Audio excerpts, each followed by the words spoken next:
אפשר לדבר אותם? עכשיו בסדר? יש לך סיפור? יש לי סיפור שכל מצוין. אבל אנחנו בסדר מבחינת צהר, כי כן, כן, אני יכול אפילו אותם. I trust you if you say we can do an interview. כן, את יכולה להדליק אותם מצב, פשוט קיוויתי כזה צפצף. יש לך כפתור שמאלי. No, you know what, forget it. I don't need it. It's fine. It's all fine.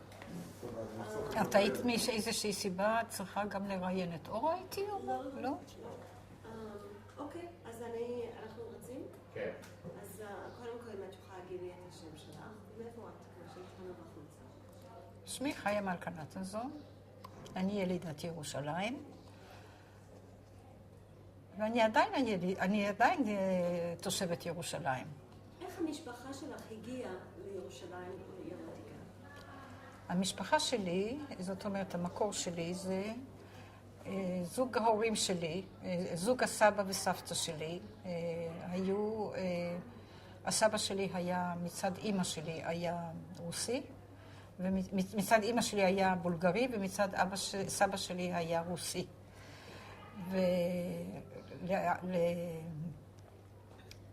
סבא שלי היה רוסי שגר בעיירה על יד אודסה. משם אבא שלו, של סבי, היה אב לשלושה בנים, וכל המשפחה גרו בבית כזה שכל האחים של האבא של סבא שלי עבדו בעסקי אורות, מה שאפשר לעשות מאורות. בעיקר נעליים, תיקים, מזוודות ועוד כל מיני דברים. אני לא בדיוק חקרתי אותו, אבל נעליים אני יודעת שהוא גם מתפרסם במעט זמן שהוא הספיק להיות פה לפני שהאימפריה העות'מאנית שקעה. ולפי מה שאני הבנתי ממנו וגם מההיסטוריה שהעות'מאנים דאגו מאוד שיהודים מקצועניים מקצוע יעברו לפלסטינה, לא קראו לזה פלסטינה אז, שיעברו לארץ ישראל, והם נחשבו כבעלי מקצוע. סבתי הייתה ילידת סופיה בבולגריה, והוא היה גר ביחידה כנראה יהודית, מין גטו יהודי. זה לא היה ממש גטו, אבל כנראה יהודים אוהבים לגור אחד עם השני, ושהוא היה עושה עסקות על אורות מהכפרים שהיה בסביבה. והיה משווק את האורות לכל מיני ערים שהיה בסביבה של בולגריה, וגם מבולגריה גופה. והוא באמת, האבא של סבי, היה כשכל אחד מהבנים היה מגיע לגיל בר מצווה, הוא היה לוקח אותו איתו כדי ללמד אותו איך עושים עסקאות עם היהודי שהוא היה רוכש את האורות מהכפריים, מבעלי החיים הכפריים. וכשהגיע תור של סבי, שהוא היה הכי צעיר, אחרי פעמיים שהם היו שם, הבעל של היהודי הבולגרי פנה לאבא של סבי, ואמר לו, תראה, הבן שלך הזה מאוד מוצא חן בעיניי, לי יש בת מאוד נחמדה, אולי נשדך ביניהם. אז הוא אמר, תשאל את הבן שלי, אני לא, הוא גם צעיר. אז הוא שאל את הבן, הבן אמר, בסדר, מוכן. אבל הוא צריך להישאר פה אם הוא מתחתן איתה, כי הוא היה 2 בנים, אבל לא הייתה לו בת אחת. אז האבא של סבי אמר לו, זה לא, אני לא משאיר את הבן שלי אצלך. אז הסבא שלי אמר לו, אבא, למה לא? הרי זה לא רחוק, אנחנו באים פעם עם עגלה, פעם עם הרכבת ופעם עם ספינה, כי הם היו באים דרך אודסה, נכנסים לים השחור ומגיעים לבולגריה. ואני אכין לך את כל האורות הטובים, אני אשים לך הצידה, כשתבוא, לא סייץ, לא מטבע, לוקח, משלם והולך. והוא נשאר שם, הוא הסכים לזה, והוא נשאר שם. ואז כשהטורקים הגיעו לכאן, הוא הגיע עוד במצב שהטורקים לא היו לגמרי במצב קשה מאוד. הוא התקבל מיד אצל יהודי אחד שהיה מפורסם פה כסנדלר טוב, וקראו לו מוטקה שוסטר. היה גם אחד מוטקה אפטייקר, זה רוקח, אבל היה גם מוטקה שוסטר, באיזשהו חלק ברובע המוסלמי, הם גם גרו שם בחצר, אני שכחתי את שם החצר, אבל זה היה על יד חצר שהייתה שייכת לאיזה יהודי, זה היה על יד שער הורדוס. ושם היה חצר עם הרבה אנשים, והוא עבד אצלו, אבל כשסבי גילה פתאום שאת העבודה שהוא עושה, הממונה עליו, זה השותף שלו שהציע לו לעבוד איתו, מקבל מחיר יפה, אבל נותן לו מעט מאוד, לא נותן לו סכום שמגיע לו, והוא החליט לעזוב אותו, והוא הקים חנות קטנה לעצמו.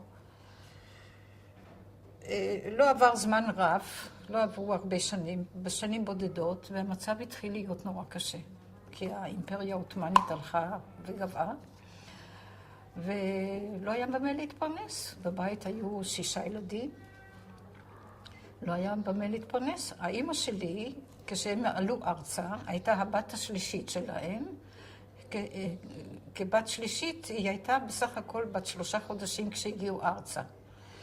ולא היה לי תאריך, לא מצאתי תאריך בת כמה היא הייתה כשהם הגיעו ארצה. בת כמה היא הייתה בדיוק כשהגיעו ארצה.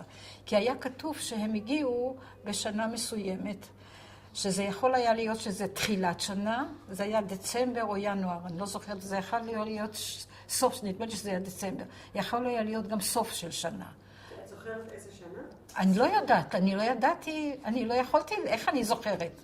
אני לא ידעתי, וסבי כבר לא היה בחיים כשאני התחלתי להתעניין בזה, את מבינה? רק ראיתי באיזה מקום תעודה אצל אחות אמי, ששם כתוב שם סבא וסבא שלי, עם 3 ילדים קטנים. ילד אחד בן כך וילד אחד בן כך.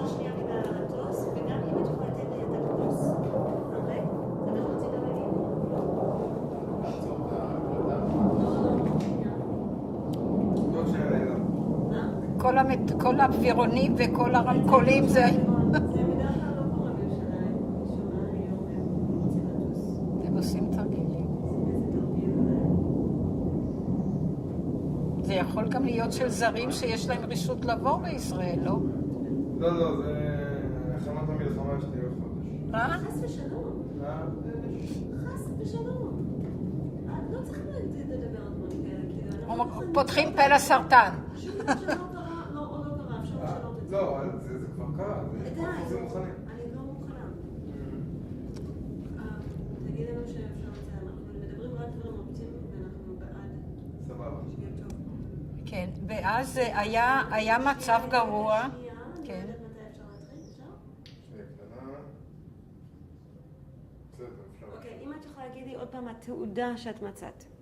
התעודה. בתעודה מרופטת מאוד, ושם כתוב איזה תאריך, נדמה לי ינואר או דצמבר, אני לא יודעת, משהו כזה, אמי אמרה שהם באו ארצה, אמא שלה סיפרה לה, בסביבות שלג שהיה בחנוכה. אבל אני לא יודעת אם זה היה התחלת שנה או זה היה סוף של שנה, כי זה יוצא לפעמים גם דצמבר או משהו כזה. אז אני לא יודעת, אבל אני עשיתי לה לפי המינימום ולא לפי המקסימום. לדעתי היא הייתה בת 3 חודשים, נפטרה בת 96. ממש חודש או חודשיים לפני שהיא הגיעה ארצה, אז כי היא נפטרה בדצמבר. את יודעת למה אם משפחה של אמא שלך הגיעה לארץ? אמרתי לה שתאמרו להם שבארץ יותר טוב, וכנראה שבבולגריה לא היה כל כך טוב, כי בבולגריה הייתה כבושה. וכנראה ששם לחמו נגדם, ובארץ לא היה כנראה מי שילחם, לא הייתה לנו מדינה שיכולנו ללחום נגדם. אולי הערבים לא הציקו להם, אני לא יודעת מה. כמה אמא שלך הייתה כשהיא נפטרה? באיזה שנה אמא שלך נפטרה? ב-1948. 84, סליחה. באיזה שנה? מה? 84, 87. אמא שלך להגיד, אמא שלי נפטרה? מה? אמא שלי נפטרה? אמא שלי נפטרה בסוף, אני חושבת, 2000,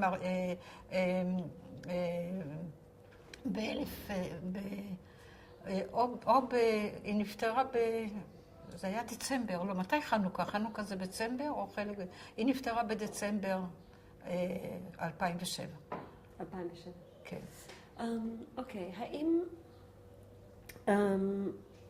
ומשפחת אבא שלך, איך הם הגיעו לארץ? לאבי לא הייתה משפחה פה בארץ, אבי היה ממשפחה מעורבת, הוא לא היה, הוא היה בן לאב יהודי ואם נוצריה. האבא שלו היה ילד בן 12 כשחוטפי עצר, שהיו חוטפים ילדים, חטפו אותו והכשירו אותו כמשהו, כנראה שהוא היה ילד מאוד חכם ופיקח או משהו כזה, והוא היה נושא כליו של איזה קצין רוסי. וקצינים רוסיים, זה מה שאבי סיפר לי כשהייתי רק בת 12, כי מי שהתחילה לקרוא לי, כשהיא רבה הייתי, את תסתמי את הפה, את גויה. בדיוק כך. משהו שרבתי איתה, משהו, אז היא אמרה, את תסתמי את הפה, את גויה. אבל זה קרה לי באמת רק פעם אחת. ואז הלכתי בבכי לאמא שלי, ואז אבא שלי לקח אותי הצידה וסיפר לי. כשהקצין הזה היה שם, שהקצינים יוצאים, קציני מלחמה יוצאים לפנסיה, זה בגיל 42. בגיל 42 הוא יצא והוא קיבל להיות, איך קוראים לאלה שהם שולטים על כמה, בתקופה הפאודלית זה נקרא? שהיה להם, שולטים על כמה כפרים והם מושלים על זה, והוא לקח את האבא שלי איתו, את האבא שלי איתו אליו, והוא חיתן אותו עם ביתו. ושם נולד האבא שלי. באיזה כפר זה היה? אני לא יודעת, זה הוא לא אמר לי. יש לי את הכפר רשום בבית, סליחה. באיזה מדינה זה היה? ברוסיה, לפני המהפכה הרוסית. והיא הייתה בהיריון שני, אמו, אחרי 4 שנים, היא ילדה ילד, אבל היא נפטרה בלידתה. אוקיי, צריכים לעצור שנייה. שנייה, ניתן למטוס לעבור, ונמשיך משם, והיא נפטרה בלידתה.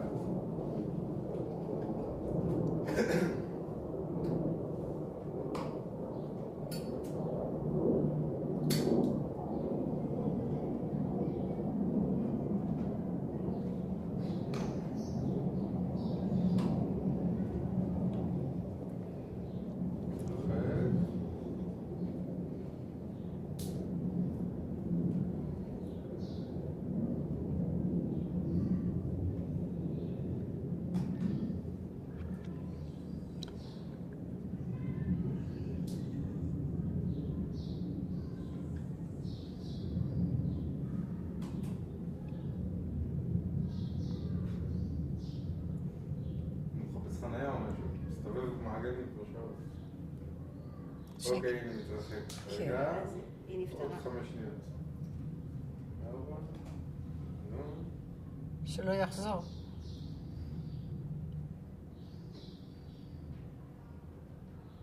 אוקיי. ואז הוא נשאר עם תינוק ועם אבא שלי. כמובן שעם יהודייה הוא לא יכול היה להתחתן. והוא מצאו לו, אני יודעת איזה קלה, משהו כזה, שהיא אמרה שהיא מוכנה לטפל בקטן, זה יהיה כמו ילד שלה, גם אם היא תלסה עוד ילדים, כי הוא תינוק, אבל את הילד בין 4.5 שהוא ימסור לבית יתומים, שהוא לא רוצה. אז הוא הלך לבקר בכמה בתי יתומים, זה אני מסתמכת על סיפור שאבא שלי סיפר לי, ובתי היתומים לא מצאו חן בעיניו. היה לו כנראה קשר עם אמא שלו. ואולי הוא הלך גם לבקר אותה. הוא היה בן 12 כשהוא נפטר. והוא ביקש מאמו שהיא תטפל בו. והוא בא לאבא שלי ואמר לו, אני מביא אותך לאיזו יהודייה שהיא תטפל בך, ואני מכיר אותה שהיא אישה טובה מאוד. ואתה תלך שם לבית ספר, הלך לבית ספר של גויים, היא קיבלה אותו והיא טיפלה בו, והכל היה בסדר. וביום בהיר אחד,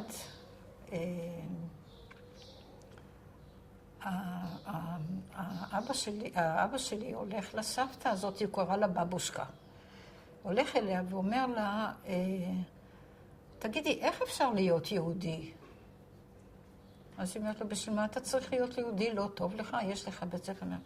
תראה, אני רואה פה בערב שבת שלכם, אתם פעם אצל השכנים ואתם יושבים ולבושים יפה ויש לכם אוכל והשולחן ונרות דולקים והכל נקי, ופעם אחת באים אלייך ופעם אחת את הולכת למישהי אחרת פה, אצל החברים שלי, האבא בדרך מהעבודה, הוא כבר חצי מהכסף מוציא על יין. ואז הוא בא הביתה והאימא כועסת עליו נורא, ואז הוא מכה אותה והיא מכה אותו ומכים את הילדים. למה זה ככה? אז היא אומרת, אני לא יודעת, אולי ראית משפחה? לא, זה ככה. והוא לא היה עדיין בסוף של הוא רוצה להיות נראה. יום אחד הוא בא אל הסבתא הזאת, הבבושקה, והוא אומר לה, מחר אנחנו יוצאים לטיול של יומיים, נלון לילה אחד בבית ספר אחר, את צריכה להכין לי סנדוויצ'ים, כי ב7 בבוקר הרכבת נוסעת עם כל התלמידים, וזה 3 כיתות נוסעים. אז הוא הלך לישון, והוא אומר שהוא התעורר, היה 7:30 או משהו, אז הוא רץ אליו, בבושקה, למה לא הערת אותי? אז היא אומרת לו, הערתי אותך פעם אחת, כן, לא קמת. הערתי אותך פעם שנייה, כן, ולא קמת. הערתי אותך פעם שנייה, כך אמרתי, כנראה אתה נורא עייף, אתה לא רוצה לנסוע. אבל אתה יודע מה, הרכבות לא תמיד יוצאות בזמן. קח את החבילה, רוץ לרכבת, אולי הרכבת התעכבה. רץ לשם, ראה אותה כבר נוסעת רחוק. חזר הביתה, לא עובר 2 מקבלים הודעה שהרכבת התנגשה בגלל איזו טעות בהחלפת הסולמות, ויש איזה 300 פצועים, איזה 200 הרוגים, אני לא יודעת כמה שהיה שם, והוא אחר כך בא אל הסבתא הזאת שלו ואומר לו, את ידעת שיהיה אסון ברכבת? היא אומרת, מאיפה שאני אדע? מה, אני נביאה? מאיפה שאני אדע שיהיה אסון ברכבת?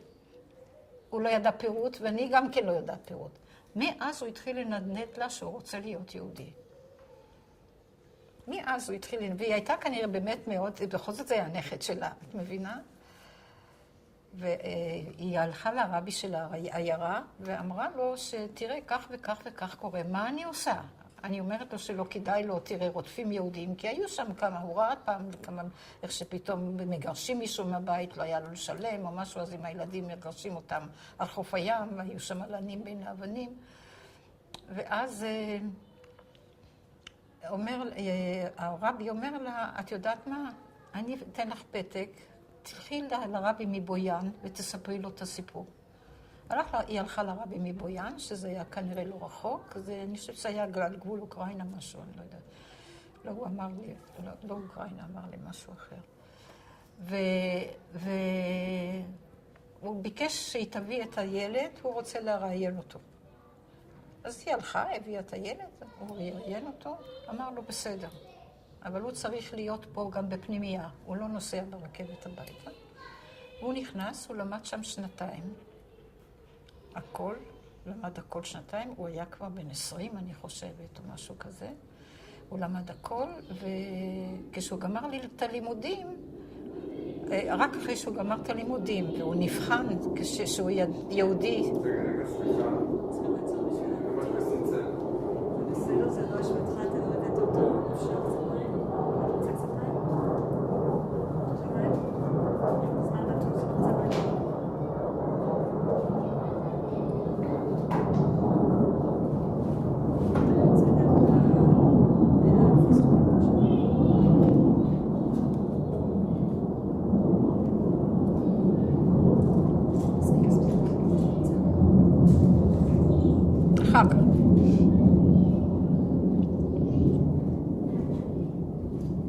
אני כבר 5 שעות איתכם.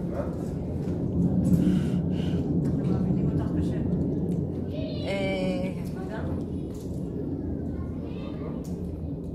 רק, אפשר כבר? לא, הוא הבינה. לא.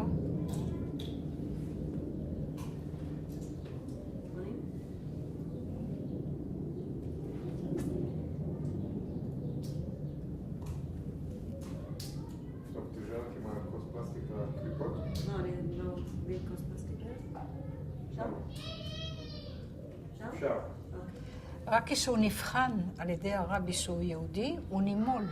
הוא למד ערל. רק כשהוא נבחן, הוא נימול. ואז הוא הלך לחברים שם אחרי כמה ימים שהיה ואמר, אני רוצה לעלות לארץ ישראל. אני מניחה שכנראה היו גם כאלה מהתלמידים שאולי הציקו לו. אני לא יודעת. אני מניחה ככה. לא יודעת. או שהוא היה באמת אמיץ מאוד. הוא הלך לרב, אמרו לו, תשכח מזה, הרבי לא נותן לאף אחד רשות לעלות לארץ ישראל. הוא הלך לרבי ויוצא עם פתק שיש לו אישור מהרבי לעלות לארץ ישראל. אז כל התלמידים שהיו איתו, רבי, הוא רק נהיה יהודי. איך זה? אז הוא אומר, צ'נקי חלוץ אייביק ניזיין. את יודעת מה זה? הוא כבר חלוץ לעולם לא יהיה. הרי הרבנים היו נגד החלוצים. זהו, והוא עלה ארצה ב-1909. אחרי שנה הוא התחתן עם אמא שלי. כן. עכשיו, המצב של סבי, שהיה כל כך קשה, אז הם הגיעו כמעט עד פת לחם, אז הם הלכו לכוללים, היה כולל ספרדי והיה כולל אשכנזי. הלכו לכולל הספרדי, אז אמרו לה, יש לך בעל אשכנזי, תלכי לכולל של אשכנזים. הלכו לאשכנזי, אמרו לו, יש לך אישה ספרדיה, הלך לכולל הספרדי. וסבתא שלי אמרה, אתה יודע מה? אברום, זה היה השם של סבא שלי, וגם אבא שלי, ואז הוסיפו לו גם יעקב, כי זה לא טוב שחם וחתן, אותו שם. אז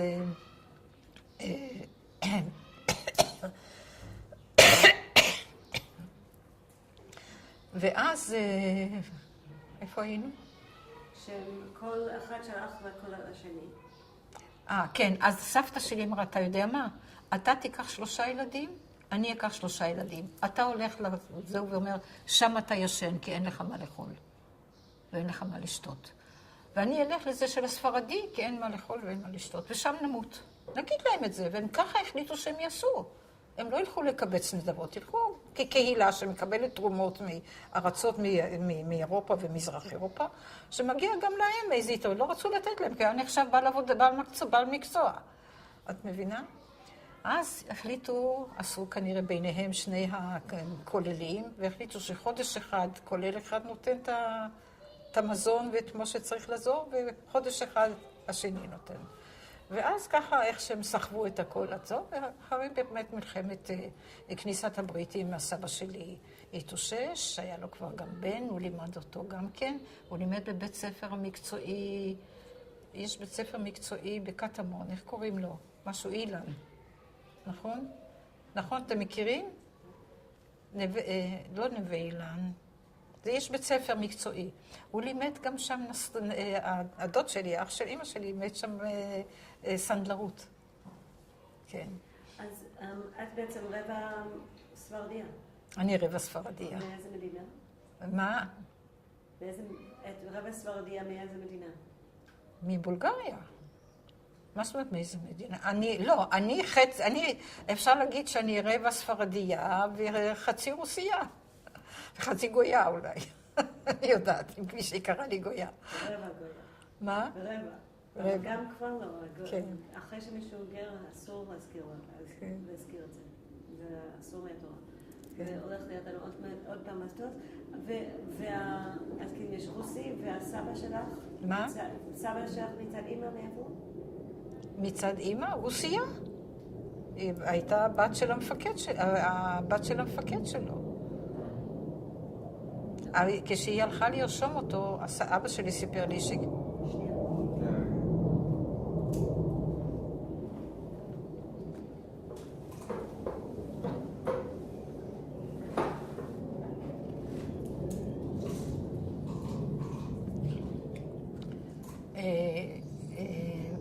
כשהיא הלכה... אפשר? עוד לא? כל עוד את שומעת את זה באוזן, שומע יותר חזק.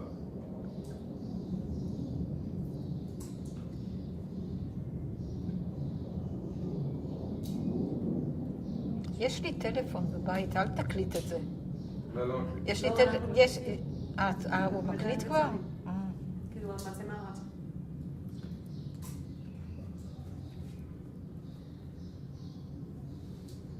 אוקיי, אפשר עוד 10 שניות, אנחנו נמשיך.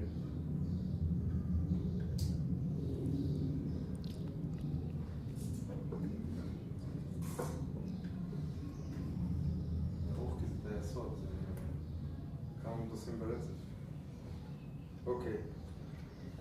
כשהיא הלכה לרשום אותו לבית ספר, הוא היה נמוך.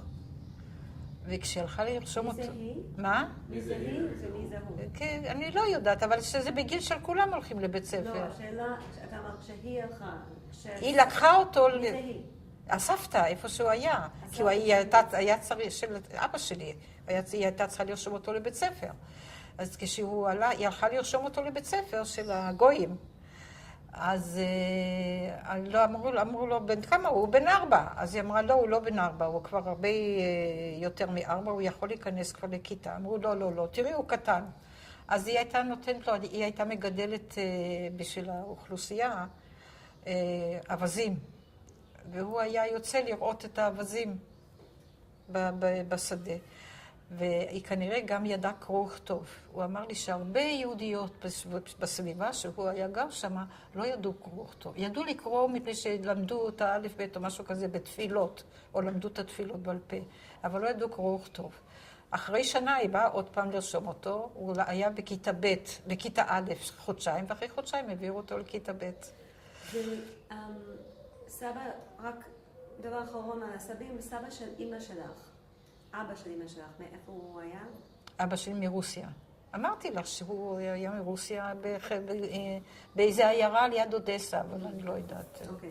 עכשיו, איך, כשאבא שלך הגיע לארץ, איך הוא הגיע לעיר עתיקה בירושלים? הוא בא ישר לעיר עתיקה לירושלים. הוא רוצה לגור בעיר עתיקה בירושלים ישר. אם אני יכולה להגיד, אבא שלי בא ישר. כן, הוא בא ישר רצה לגור בעיר עתיקה ישר, וזהו. והאם הוא היה שייך לאיזושהי קהילה, איזה... לא, היה לו אחד שהוא קיבל מהרבי מבויאן, כאילו אב חורק שלו, עשה לו, שהוא היה גר בבתי הונגרים. אז הוא היה מבקר אצלו, וגם היה לוקח אותי אליו להכיר אותו, כאילו היה אמר לי שאני אקרא לו סבא או משהו כזה, כאילו הוא האבא שלו, הממלא מקום.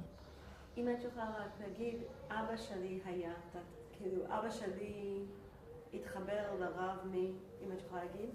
אני לא זוכרת את שם הרב הזה. זה לא משנה, אני פשוט צריכה שתגידי שאת מדברת עכשיו על אבא שלך. כן. ופשוט תספרי עכשיו שזה אבא שלך. אבא שלי היה לו קשר כשהוא בא ארצה עם רב אחר שהרבי מבויאן נתן לו פתק שיפנה אליו בירושלים. והוא נשאר בירושלים. כן. עכשיו, כשאת נולדת, מתי התחלת ללכת ללמוד בבית ספר? הייתי קודם בגיל 5 בגן של רשקה, כי בגן רשקה היה גם גן לפני א', ואחר כך המשכתי א', ב', ג', ד', בכיתה ד', כבר לא היה יותר. גם א', ב', ג', ד', זה לא היה כיתות עם 4 מורות. כי שורה ראשונה בעולם של הלימודים היה א', שורה שנייה היה ב', שורה שלישית ג', שורה רביעית ד', כי אז זה הלך ונהיה פחות. והמורה הייתה כל פעם מתחילה עם מישהו אחר להיות הראשון, פעם א', פעם ב', פעם זה, או משהו כזה. את מבינה? כשגמרתי את ד', כולם בעצם הלכו לרשום בבית יעקב, ואבא שלי רצה ברשקה שבבית ישראל, כי היה רשקה שהקימו גם בשכונת בית ישראל ליד 100 שערים. אני אמרתי, אני לא רוצה, כל הכיתה שלי נרשמה בבית יעקב שברחוב דוד ילין, ואני רוצה ללכת ושכל הכיתה שלי הולכת. עכשיו, האם את יכולה לספר לי, האם את יכולה לספר לי מה למדת ברשקה? ספרי לי קצת. ברשקה למדתי קרוא וכתוב, ואחר כך כשעברתי לבית הספר ברחוב דוד ילין, היינו כולנו בעצם חושבות שבטח שם לומדים הרבה יותר גבוה, והתברר שלגמרי לא פיגרנו לא בתנ"ך ולא בחשבון ולא בעברית. מה שכן היה, אחרי שאני התחלתי לקרוא, והתחלתי לקרוא בעצם עוד לפני שיצאתי לרשקה. לא, אחרי שיצאתי מרשקה. ואני זוכרת איך זה היה שם?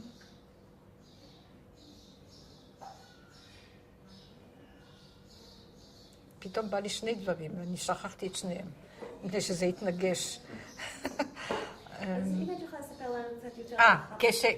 כשבאתי לשם והתחלתי ללמוד וכל הדברים האלה, הגעתי גם לגיל שיכולתי כבר, גמרתי את בית ספר עממי, אז נרשמתי היה סמינר למורות בבית הספר, נרשמתי בסמינר למורות. שמעתי אחר כך שמבתי ספר אחרים לא מקבלים את התעודות של הסמינר של בית יעקב, כי זה לא מתאים לרמה שיש באפרתה. היה באפרתה, ואחר כך זה היה נקרא של הפועל, של בית ספר סמינר מזרחי, או שזה היה קודם או זה קודם, אני לא זוכרת.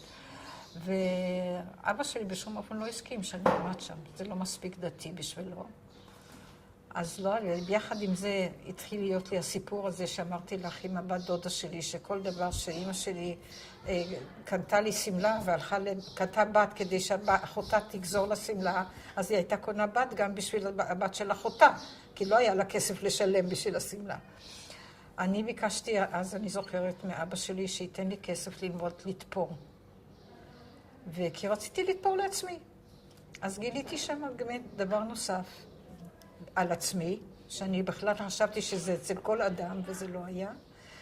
והוא אמר לי, בסדר, אז אחרי... אני עוד המשכתי כמה זמן קצר. בערך למדתי פחות משנה וחצי, משהו כזה, שם ועזבתי.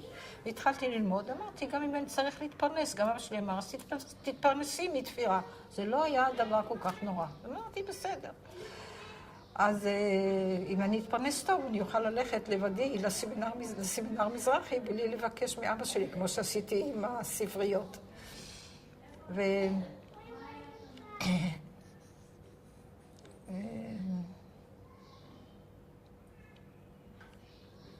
מה רציתי להגיד?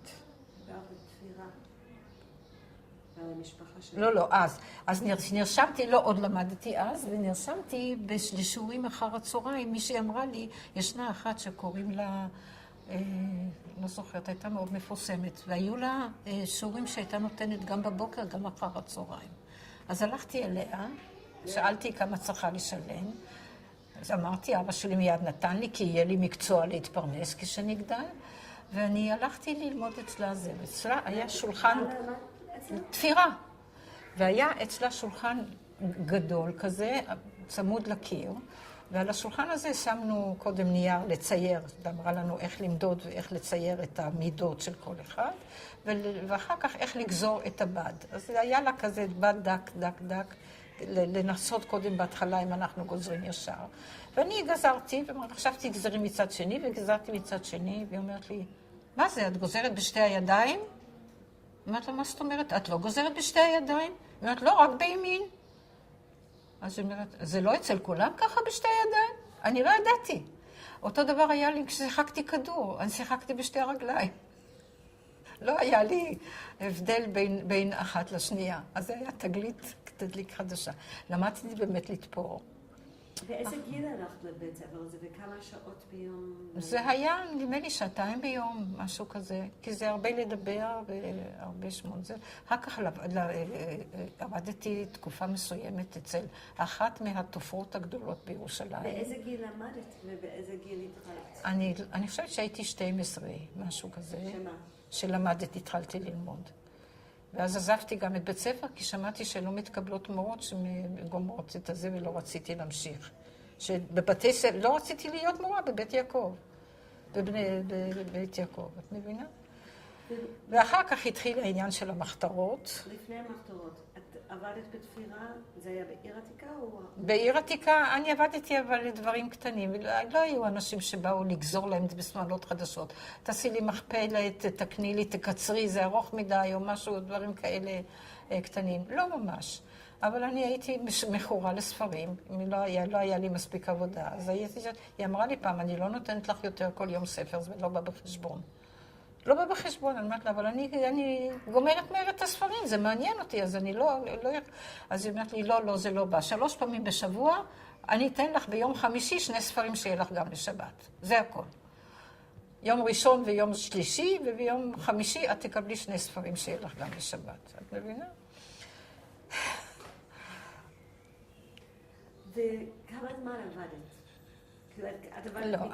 לא, אני אחר כך עבדתי בכל מיני מקומות. עמדתי אפילו תקופה מסוימת בטיפול ב2 ילדים, במשק בית בכלל, אצל זוג במשפחה.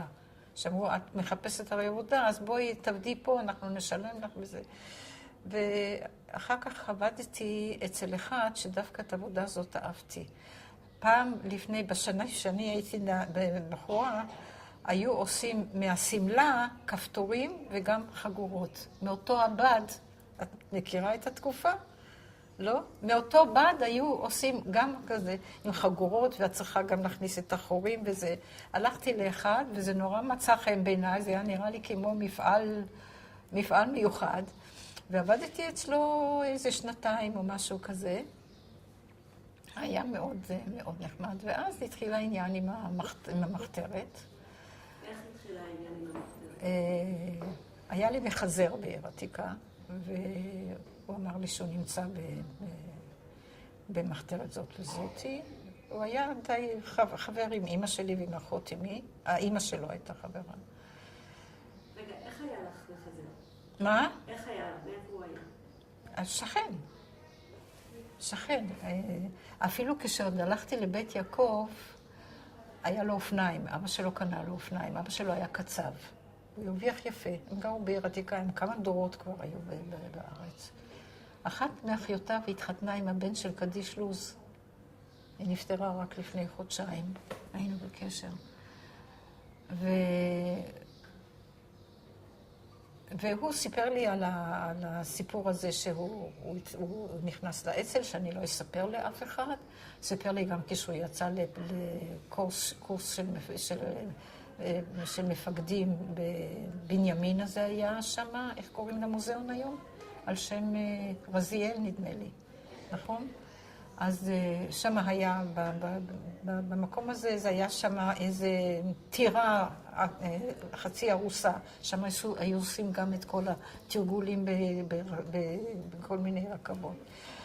וביום אחד הוא חזר, נתנו לו לחזור, הוא גמר את זה, ואני תליתי כביסה במרפסת הזאת, שאמרתי לך גשר, שזה היה גם משני ברזלים. ופתאום אני רואה אותו בא, ואומר, אוי, חזרת, בא, אני ניגשת, נותנת לו יד, ועובר איזה יהודי. אבא שלי בא בלילה ממעריב, למי זה נתת ידיים ככה בפרסיה, ושכולם יראו שאת נותנת ידיים לגבר? אני אומרת לו, טוב, פעם הבאה אני אקח אותו לתוך החדר שייתן לי ידיים. לא, לא, לא, לא, לא. אז מבינה. והסוף אמרנו, הוא בא מאימונים של איזה שאימונים, ולא אמרתי לו מה, וזהו. מה את חשבת על זה כשהוא התחיל לספר לך את העניינים האלה? שאני רוצה גם להיכנס, אבל אני נורא פחדתי. פחדתי משום שאמרתי, אם יאסרו אותי כשהדבקתי כרוזים, או אם מישהו יפגע בי, אני הורגת את הוריי. אבל הייתי איתו, אני ידעתי איפה הוא הולך, ואני ידעתי מה שעושים. עד שיום אחד אבא שלי בא ואומר לי, תתקרב, הוא ידע עם מי אני חברה, והוא ידע מה הולך פה. יש לך, את לא בעד מפאי. אבא שלי היה חבר מפאי. כי הוא גרם לביקור חולים הראשון שתהיה להם חוקת עבודה. איך עושים חוקת עבודה? צריכים ללכת להסתדרות. כי הוא עבד 24 שעות ביום. הוא היה לו רק פעם בשבוע חצי יום, ועוד יום אחד חופשי, ולא תמיד זה היה שבת. הוא לא יכול היה לקחת תמיד בשבת. אז הייתה עבדות. אז הוא הלך, ואמרו לו, והוא בא ההסתדרות הייתה אז איפה שהיה קולנוע תל אור. הוא בא שם ודיבר שם עם איזה מפקד, נמיר קראו לו, עם פקיד גבוה נמיר, והוא אומר לו, כן, אין בעיות, אתה תלך ותגיד להם שאסור לעבוד יותר מאשר 9 שעות ביום, וזה כולל רבע שעה הפסקה ב10, לשתות משהו, או מישהו צריך שירותים, ואחר כך ארוחת צהריים חצי שעה. איפה שאתם קובעים. אבל ככה זה... הוא בא ואמר להם את זה, הוא אמר, אם אני אגיד להם את זה, מיד זורקים אותי. הוא אומר, שיזרקו, אל תדאג. הוא הלך לשם ואמרו לו מיד, אנחנו החלטנו בכלל לצמצם את הזהו, ואז אתה לא יכול לעבוד יותר. אמרו לו, שאם יגידו שהוא לא יכול לעבוד, שיגיד, אני יושב פה, אני לא עוזב. עכשיו, כשהוא קם ללכת, לא היו הרי טלפונים שיכול היה להגיד או משהו כזה. למחרת, קם והלך אחרי שהיה 8 שעות ישב, הלך הביתה. חזר למחרת, נכנס בפנים, לא רצו לתת לו להיכנס, בהתחלה נתנו לו, הוא שוב ישב על הכיסא, לא נתנו לו כלום. פתאום הוא רואה שהאחיות באות להתלונן שלא באו להחליף אותם, אחים ואחיות. אז הוא הלך להתעניין, התברר שזו שהייתה צריכה לבוא, האלה שהיו צריכים לבוא להחליף, עמדו שם 2 בריונים ולא נתנו להם להיכנס. 2 בריונים מהסתדרות, ולא נתנו להם להיכנס. אמרו, אתם לא נכנסים עד שהוא לא ייתנו לו מה שאנחנו נותנים לו. הוא יהיה חבר, אתם לא רוצים להיות חברים? לא. הוא יהיה חבר, אתם עושים לפי החוקה שלנו. וקיבלו אותו בחזרה. אני רוצה לחזור לעניין של המכתבות. את אמרת משפט שאת אמרת אותו חצי, אז אני רוצה שתחזרי עליו. אני אשאל את השאלה, ובבקשה תעני במשפט שלם. מה את חשבת שאת שמעת שאותו מחזר סיפר לך על הארגונים האלה? רציתי להצטרף, אז אמרתי שאני לא... רציתי להצטרף, איך מצטרפים? למה? שאלתי אותו איך מצטרפים, הוא אומר, אני יכול להמליץ עלייך. זה תמיד אחד ממליץ על השני. את מבינה שהוא הגון ואפשר להתייחס אליו. אם את יכולה להגיד לנו לאן רצית להצטרף במשפט שלם. אני רציתי להצטרף לאצ"ל. למה דווקא לאצ"ל את רצית? כי אני חשבתי שההגנה, אז היה נראה לי שהם יותר מדי רכים כלפי הם אפילו אז לא כלפי הערבים.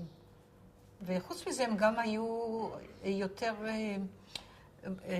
אבא שלי, אי אפשר היה לחשוב עליו שהוא ילך והוא יהיה יותר חופשי ולא יהיה דתי יותר. אבל אני חשבתי שהם נכנסים לשם, אבי יחשוב שאני אתקלקל או משהו כזה וזה יכעיס אותו. מצד שני, גם דאגתי שלא רואה שמה שקרה להם עם ילדים קודם, אם יקרה לי משהו, אני לא אוכל. עד שפעם אחת אבא שלי בא ואומר לי, איפה, אתה הרי יש לך חברה עם השקוצים. שקוצים, אומר, תבואי אחד מהם, כי אחת החיפושים שבאו לעשות עוצר ולעשות חיפושים, הם באו עם מגלי מוקשים כאלה, כדי לגלות איפה יש מתכת. הרי זה לא רק מוקשים, זה... ואז הוא אומר, תבואי, תראי, בפעם הבאה, אם הם יבואו וייכנסו למחסנים, כל הבניין הזה הולך לבית סוהר. כי יש לנו משהו שהדוד שלך, בן הדודה שלך, הכניס בתוך ג'ריקן, כשהפסיקו עם הם היו יושבים בעמדות למנוע פרעות לשכונה שבתוך הרובע, את מבינה? אז היה נשק ותחמושת, והיו עמדות. אז בן דודה שלי, בן אחות אמי, הוא היה גם אחד מהם. והוא ביקש מאבא שלי לקבור את הג'ריקן הזה לתוך האדמה עם הנשק שיש בתוכו. אז הלכתי לזה, לחבר הזה, ואמרתי לו כך וכך וכך וכך. אמר, בסדר, אני מוכן לדבר עם מישהו, והם באו, ואני באמת לא ידעתי אז. פתאום אני רואה שהוא בא ודופק בדלת עם אחד שהוא היה אח של חברה שלי לכיתה. הוא סיפר לי אחר כך שהוא היה מפקד, התואר שלו זה מפקד הביצועים נגד המשטר המנדטורי של אזור ירושלים, מפקד הראשי. אז הם באו שניהם, ואבי ירד איתם למטה. אחרי שהם עלו בחזרה למעלה, אני אומרת לו, נו, הם לקחו את הנשק או משהו? אומר לו, הג'ריקן היה, אבל הוא היה ריק. מישהו כנראה הקדים אותם והוציא את כל הנשק, וידע שיש שם נשק. זה הסיפור הזה. אבל אחר כך, אחרי זה, אמרתי, טוב, אם הוא החביא נשק של דוד שלי חיים, אז הוא גם קצת למען האצ"ל וזה, וביקשתי ממנו שזהו, ואז מה שהיה מאוד מוזר, שכשראיינו אותי, אני זוכרת שנסעתי עד שטראוס.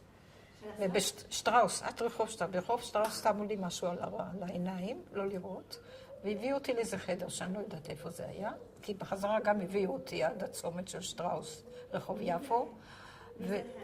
מה? כשאתה אומרת, הם הביאו אותי, על מי את מדברת? איפה שאני הלכתי, פגשו אותי באיזה מכונית. מי פגש אותך? אני לא יודעת, אני לא מכירה אותם בשם. כנראה מהאצ"ל. אז הם הביאו אותי עד לשם, והביאו אותי לחדר שהיה בו עוד חדר, והייתה דלת. על הדלת היה וילון שהוא משתי חלקים. ואני הכרתי את הקול שלו. כי אחותו, זה שהיה מפקד, אחותו הייתה חברה שלי בתוך אותה כיתה בבית ספר בית יעקב, כשלמדתי. ואז הוא התחיל לשאול אותי כל מיני שאלות, והוא שאל אותי מקרוב, אמרתי לו, יש לי רק בקשה. אם אתה נותן לי פעולה, לא בלילה. מפני שאתה יודע מה מצב ההורים שלי עם ילדים ומה זה. עוד כמה זמן, אולי גם לזה הם יתרגלו, יראו שלא קורה לי כלום או משהו כזה, אבל אני מבקש, כי אם אבא שלי יבוא ואני לא אהיה בבית, הוא ילך לכל הרחובות לחפש אותי. או משהו כזה. ואחר כך הוא אומר לי, למה את אומרת שאני יודע מה קרה אצלי? אז אני אומרת לו, אני זיהיתי את הקול שלך. לא אמרתי לו שם, כי היו שם עוד שניים שישבו. לא אמרתי שם. אמרתי, הרי אני מבקרת את רבקה, אחותך, ואני זיהיתי את הקול שלך. מה חשב באמת המשפחה שלך? מה? מה חשב המשפחה שלך? רגע, עוד אני רוצה להוסיף לך משהו על יהושע גולדשמידט, זה שהכינוי שלו היה טלי, נדמה לי. טלי? משהו עם ט'. או טל, אני לא יודעת מה. יצאתי מהעיר עתיקה, אני רציתי ללכת עם השבויים. רציתי ללכת עם אלה הפצועים שהייתי גם מטפלת בהם קצת, את מבינה? אז רציתי ללכת איתם. ואז גדעון אמר, אני עדיין מפקד שלך, ואני אומר לך, לא. את לא יודעת איפה תהיי, רובנו פה גברים, ואיפה תהיי שם לבד עם משהו כזה. אני לא ידעתי שעוד שניים התנדבו ללכת עם הבריאים לשבי. 19 כבר הייתי, כן. ואז, לא, 19, 18 וחצי. ואז הפסקת אותי באמצע, שכחתי מה רציתי להגיד. שגדעון אסר עלייך לצאת. כן, ואז אני יצאתי במוצאי שבת, אחד המשוריינים. כי בהתחלה, כשראו שהציבור שרוצה לצאת, כולם באים עם מקלות, והירדנים אמרו שהם שעות מסוימות, הם לא יפגיזו, כדי שהאוכלוסייה לא תיפגע. זה היה הסכם. אבל אם היו לוקחים את כולם עם החבילות, שזה תופס מקום של עוד אנשים שיכולים להיכנס, לא יעמדו בשעות שהם יתחילו להפגיז. אז אמרו שכולם ישאירו את הכל בדור מציון, כי עברו לכנסיית דור מציון, שישאירו את הכל שם, ויעבירו להם את זה באיזו הזדמנות אחרת שאפשר יעבירו או שיחלקו, אבל בשום אופן אי אפשר, אחרת התחילו להפגיז את אלה שיהיו בין האחרונים או החצי השני שיצא. כי הם לא נתנו הרבה, הם נתנו איזה 3, זהו, כדי שיוכלו לצאת, ואז העבירו אותם ל... אני רוצה... את סיימת? כן, עוד משהו רצית לדעת? כן, אני רוצה לחזור לזה. אני רוצה לשאול, השאלות שלך, את לא צריכה אותן מוקלטות, נכון? את רק רוצה אותן בשביל הרפרנס. לא בשביל רפרנס, אני צריכה אותן מוקלטות. מוקלטות ברמה גבוהה. אוקיי, כי עכשיו נכבה לך המכשיר. אז בוא נעצור שנייה. לא את המצלמה. רגע, מה היה עוד משהו? היה עוד משהו שרציתי להגיד. שנייה אחת, צריך להיות משהו פה בשירות בחלום בכלל. ניקח מפה קודם כל.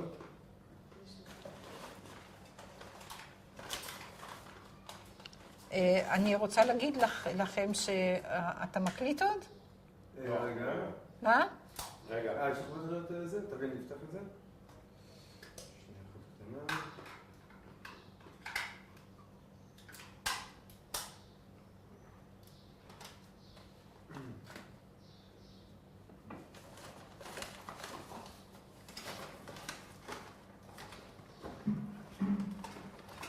תחזיק את זה רגע. אוקיי. יש לך עוד אחת? אוקיי.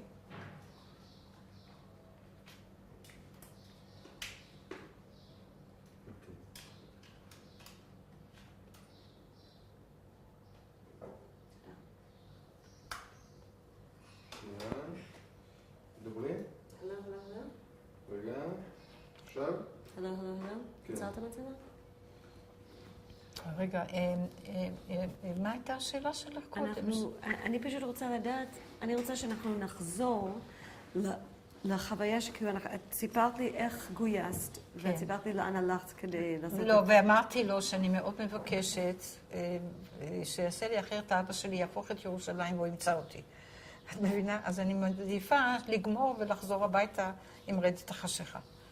את מבינה? ואמרתי לו, אתה מכיר את המשפחה, אתה מכיר את הסיפורים של העורף של המשפחה אצלי, מה שקרה.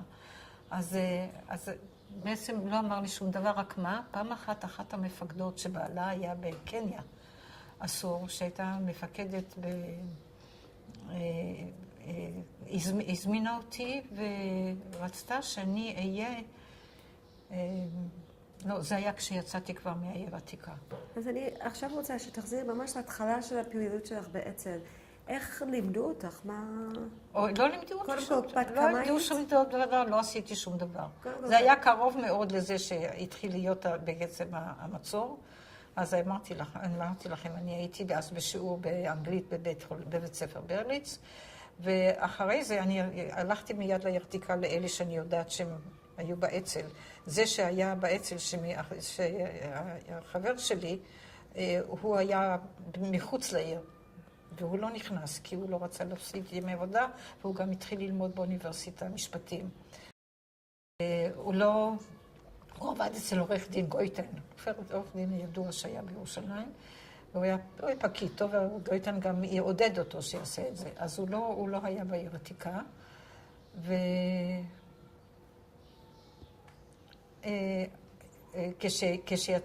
כשיצאנו מהעיר העתיקה, אז מהעיר העתיקה הייתה לי מיד הפעילות, מה שכבר סיפרתי לכם, וכשיצאתי מהעיר העתיקה והגעתי לבסיס, הזמינו אותי פעם המפקדת, ואמרה לי, תראי, את לא מוכרת פה בסביבה, את נכנסת לאצ"ל עוד כשהיית בעיר העתיקה, ואנחנו רוצים שתירשמי בהגנה.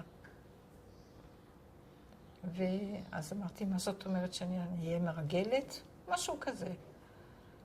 אז אמרתי להם שיש מגבלות, ואני לא רואה, יש לי מגבלות, אני מוכרחה להתחשב באבא ואמא שלי, ואני קשה לי להתחייב על זה. היא אומרת, מה זה? זה תפקיד, את פה? אני אומרת לה, כן, אבל זה קצת דבר שונה. אני הרי לא אספר להם שאני הלכתי לרגל בהגנה, אבא שלי לא יראה, אני אביא חברים בהגנה, הרי זה חלק מההסוואה, או משהו כזה. אז היא ירדה מזה. היא באמת ירדה מזה. אז מה באמת? בוא נחכה שנייה. וכשאבא שלי, כשהתחילו הקרבות וכל זה, אבא שלי ואמא שלי לא אמרו לי שום דבר. הם ידעו שאני לא אעזוב את העבודה. לא גם שזה היה בתוך העיר העתיקה, וגם אחרי המצור כשהייתי בבסיס. חלק בתל חי, ואחר כך היינו חלק ברמב"ן, ששם היו לנו כמה בנות דתיות מבית ישראל, מהשרים, שהיו גם, והם ביקשו לא להיות באותם חדרים עם גברים. כי בבסיס שם לא היה אפשרות לתת, לא יודעת מה היה. אז אמרתי שהמפקדת שלי גם הלכה לעבוד שם, זו שהייתה, ואמרה לי, בואי תבואי לרמב"ם. ושם ראיתי את המודעה שיש, שמי שרוצה להיות אלחוטאית, יש קורס שלומדים שם קורס מלא, וצריכים רק לחתום לקחת בחשבון שגם אם עושים אימונים, צריכים להצטרף במקרה ודורשים מהם לעשות את זה. ואז עשיתי את זה. ותראי, אני לילות לא הייתי בבית, גם בעיר עתיקה, כשהתחלנו לעשות רימונים. אני לא סיפרתי את הסיפור, שזה לא קשור כל כך לנושא, אבל... אז איך הגיבו המשפחה שלך באמת? הם לא אמרו לי שום דבר. הם לא אמרו לי שום דבר, אבל כשהאצ"ל התפרק בספטמבר 48, כן. ספטמבר התפרק, נדמה לי, אני עד 23/9 אני הייתי בהר ציון. וכשהאצ"ל התפרק ואני ירדתי, הלכתי לתור לגיוס, כי היינו צריכים להתגייס לצה"ל, כבר הוקם צה"ל. וכל זה אחרי כבר שיצאת מעיר עתיקה? מה? בטח, אחרי שיצאתי מהעיר עתיקה, הייתי מיד בבסיס של האצ"ל. אז זהו, אני פשוט רוצה לחזור אחורה לזמן שהיית בעיר עתיקה. כאילו ההורים שלך ידעו שהם, אתה אמר שהם לא אמרו שום דבר, אבל הם היו עושים דברים לעזור. מה היה הגישה שלהם אבא שלי לא היה בעיר עתיקה, רק אמא שלי. אז אבא שלי ודאי לא יכול היה למחות או משהו. אבל הוא בוודאי לא ישן לילות. אני בטוחה. ואמא שלי גם כן, היא ידעה שהיא איתי, אני לא אוותר על מה. היא הייתה רק אומרת לו, הפקטו שלך, במקום המפקד שלך, בא לחפש אותך, או משהו כזה, לאיזה דבר, או משהו כזה. אתם, הפקטו שלך חיפש אותך. היא לא ידעה להגיד מפקד, הפקטו שלך חיפש אותך, או משהו כזה. אז... ואיך התלבשת בכל התקופה הזאת? מה שהיה לי בבית. לא הייתה, לאף אחד, גם להגנה לא הייתה תלבושת. אני רק שלחו פעם להגנה כובעים מיוחדים שסרגו להם לחורף. אני זוכרת. אז הם ביקשו עוד כובעים ונתנו חלק גם לנו. אז את התלבשת בחצאית? אני הלכתי כל הזמן בחצאית, כן. רק כשיצאתי מהעיר עתיקה, אז הייתי חייבת ללבוש מכנסיים, מסיבה שהייתי עולה להר ציון, לפעמים בסחילה, והחצאית הייתה עולה לי, וכשהייתי יורדת היא הייתה עולה עוד יותר למעלה, וזה לא היה עסק, והלכתי לאבא שלי, ואמרתי לו, אבא, אתה צריך לתת לי כסף לקנות שני זוגות מכנסי חקי. אז הוא אומר לי, איך את מעיזה לבקש ממני דבר כזה? אמרתי לו, אבא, אני עולה על הר... אז אמרתי לו, אני אספר לך סוד, אבל אל תגיד לאף אחד. אני עולה לפחות פעמיים בחודש להר ציון. ואני עולה שמה, אני לפעמים צריכה לסחול. אז אם אני זוחלת, הכל עולה. אם אני יורדת, עולה עוד יותר. אז זה יפה שהכל יתגלה לי, ואני עולה יחד עם בנים. זה לא רק בנות. הוא אומר לי, זה עניין של צנעה, בסדר. אני נותן לך, אבל את תבואי עם המכנסיים לפה, עם שני הזוגות, כשתהיה לך פקודה לעלות, שאת צריכה לעלות, תהיה לך תורנות לעלות להר ציון, את לובשת אותם פה, ואני מלווה אותך למקום המפגש, כדי שהאוכלוסייה בעיר עתיקה תראה שאת הולכת במכנסיים באישורי. אחרת היו אומרים לו, הבת שלך מרמה אותך, היא הולכת עם מכנסיים, את מבינה? שאת הולכת במכנסיים באישורי. זהו. מה הייתה הגישה בתור ילדה? מה הייתה הגישה שלך לדת? לדת? אני אהבתי את הדת. לדעתי יש בדת דברים מאוד יפים. אני אהבתי למשל את סדר פסח. מאוד אהבתי את סדר פסח. בכלל את החגים. אני הבאתי לך שאם את רוצה, תצלמי אותו. את רוצה שאני אקרא לכם? אחר כך. ביקשו ממני מאחת מהמועדונים של שכונה תומכת. שאני אבוא ואני אספר מנהגים של היהודים ברוב היהודי בראש השנה וכיפור. כן, זה הרי שני חגים סמודים. אז אני כתבתי סיפור שלם על מה שאני אהבתי בראש השנה. אז מה? קודם כל, אחד הדברים שנורא אהבתי שמתקרב בראש השנה, זה שאני הולכת למקווה. שם במקווה אמא שלי הייתה סוחרת אמבטיה, כי בבית לא היה מים זורמים. אמא שלי הייתה מכניסה פרימוס, פיילה גדולה, על הפרימוס את הדוד של הכביסה, שירות מרתיחים, ומזה, בלי סבון, היינו מתרחצים וכו' וכו'. אבל כשהולכים למקווה, יש גם מקלחת, ויש גם ברז מים נוזלים, ואמא שלי הייתה סוחרת בשבילי ובשביל האמבטיה, וכשהמים מגיעים, מביאה לי סבון שהיא קנתה ריחני, ומכניסה אותי לתוך האמבטיה, וזה היה חגיגה. בשביל זה אהבתי נורא. דבר שני, היו קונים לי תמיד נעליים לפסח ונעליים לראש השנה. בדרך כלל לא קנו לי, ותמיד היה נהוג ללבוש דברים לבנים, בהירים, שתהיה שנה טובה. אבל לי קנו נעליים תמיד לא לבנות, ולא סנדלים לבנים, כי זה בכל זאת לחורף. אבל היו תמיד קונים לי איזה זוג כפפות בלבן, זוג גרביים בלבן, סרט לשיער, הייתי אוספת לכזה קוקו, את יודעת, סרט לשיער, ממחטה, אז לא היה טישוס, היו ממחטות יפות, שזה שיהיה ברובס. כולם לבשו לבן, גם האלמנות שההורים שלי היו, אלמנות שהיו זקנות, שההורים היו מזמינים לסדר, גם הם היו תמיד לבושות יפה, ועם סינור לבן, עם מאותר, עם כל מיני דברים יפים. את יודעת, והכל היה מאולן, מגוהץ יפה. זהו, אז זה היה חגים נורא יפים. אחרי אמבטיה עוד הייתי רצה למקווה, שכל הגודל שלה היה 1.5 מטר על 1.5 ועומק 1.60 מטר. את מבינה? והיינו משתוללות, ככה הייתי פוגשת כאלה שבאו לפני חברה, עד שהייתה הבלנית ואומרת, יש תור לאנשים, תצאו מהר, ומגרשת אותנו. ואותו דבר היה גם לפסח, את מבינה? 3 פעמים בשנה, בערב כיפור, בערב ראש השנה או בערב פסח, הייתי במקווה. זהו. אהבתי את החגים, אהבתי גם את הנרות, את הצחצוח, למשל בערב פסח אמא שלי הייתה מוציאה הכל החוצה. מה שאי אפשר היה כל כך, אם היה גשם, אז היא הייתה מוצאת, עושה חצי חדר או משהו. ובערב פסח עם החברות שלי, גם כקטנה, מגיל 6-7, והמזרונים היינו עושים בית קטן, את יודעת, ונכנסות בפנים ומשחקים שם עם הבובות.